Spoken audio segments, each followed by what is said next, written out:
Audio leaks पर कायम अदालती कमीशन ने तमाम ऑडियोज़ के फॉरेंसिक टेस्ट कराने और कार्रवाई पब्लिक करने का ऐलान कर दिया। कमीशन के मुतालिक अफराद को नोटिस जारी करने और इनकी तामील फौरी कराने की हिदायत।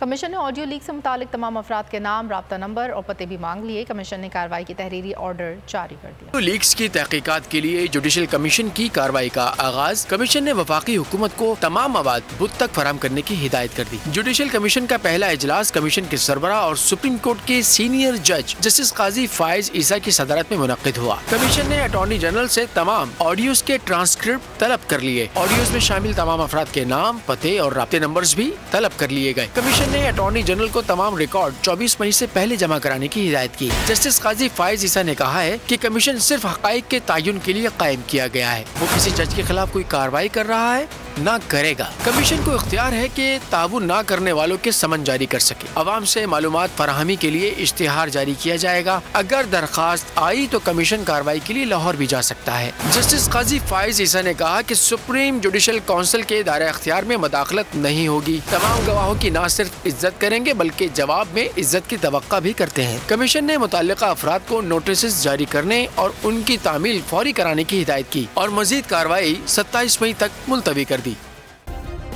सब्सक्राइब करें और बेल दबाएं ताकि कोई खबर रह न जाए।